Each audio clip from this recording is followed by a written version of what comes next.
केंद्रीय मंत्री स्मृति ईरानी की डिग्री को लेकर कांग्रेस एक बार फिर से हमलावर हो गई है। ईरानी ने शपथ ग्रहण में खुद के ग्रेजुएट न होने की बात कही है। इस पर कांग्रेस की प्रवक्ता प्रियंका चतुर्वेदी ने उन पर निशाना साधा। प्रियंका चतुर्वेदी ने गाना गाकर स्मृति की डिग्री को लेकर उन्हें घेरा है। कांग्रेस पर पलटवार करते हुए स्मृति ईरानी ने कहा कि कांग्रेस चाहे मुझे कितना भी अपमानित कर ले, मुझे रोक नहीं सकती। मैं इतना ही कहूंगी, गत 5 वर्षों में ऐसा कोई आक्रमण नहीं है जो कांग्रेस के कुछ चेले चपाटों ने मुझ पर ना किया हो। ऐसा कोई अपशब्द नहीं है, ऐसा कोई अपमान नहीं है। महिला होने के नाते ऐसी कोई प्रताड़ना नहीं है जो मेरे साथ करने की कोशिश ना की हो कांग्रेस के नेताओं ने। मेरा मात्र उनको यही संदेश है, आप जितना मुझे अपमानित करोगे, जितना मुझे प्रताड़ित करोगे, उतना ही जम के मैं अमेठी में कांग्रेस के खिलाफ काम करूंगी। वो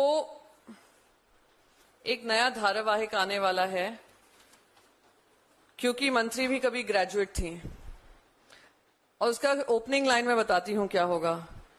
क्वालिफिकेशन के भी रूप बदलते हैं, नए नए सांचे में ढलते हैं।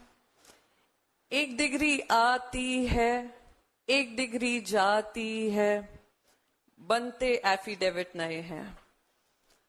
जिस तरीके से स्मृति ईरानी जी ने हम सबको, अरे ये बार बार मुझसे गाने की बात ना करें, बड़ी मुश्किल से गाया ये पूरा गाना।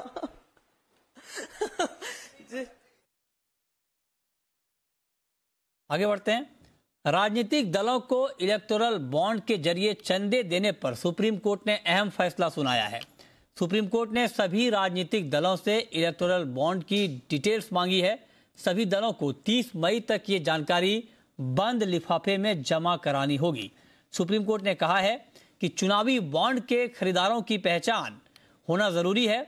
ऐसा न होने पर चुनाव में काले धन पर अंकुश लगाने का सरकार का इरादा बेअसर होगा। इससे पहले केंद्र ने कोर्ट में दलील दी थी कि बॉन्ड मामले में आम चुनाव खत्म होने तक हस्तक्षेप नहीं किया जाए, लेकिन केंद्र की दलील को कोर्ट ने खारिज कर दिया। सुप्रीम कोर्ट ने एक जनहित याचिका पर सुनवाई करते हुए यह फैसला सुनाया है। याचिका में इलेक्टोरल बॉन्ड जारी करने पर रोक लगाने की मांग की गई थी, लेकिन सुप्रीम कोर्ट ने इस मांग को खारिज कर दिया।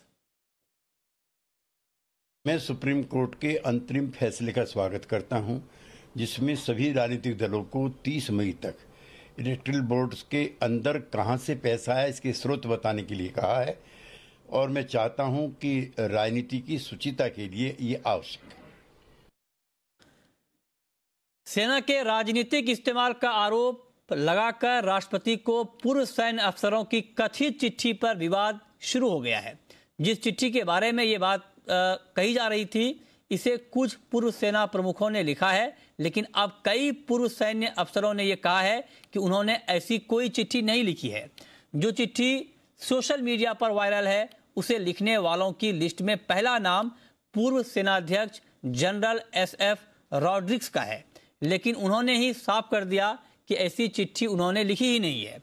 वायुसेना के पूर्व प्रमुख air chief marshal NC Suri ने भी चिट्ठी लिखने की बात से इनकार करते हुए कहा कि सेना का सियासत से कोई लेना देना नहीं है।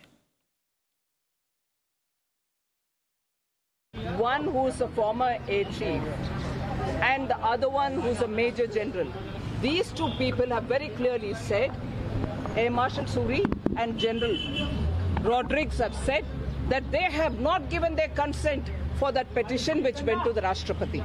It is very worrying that if people's consent are not even being taken and fake letters, fake allegations are being signed by some vested interest groups, it is absolutely condemnable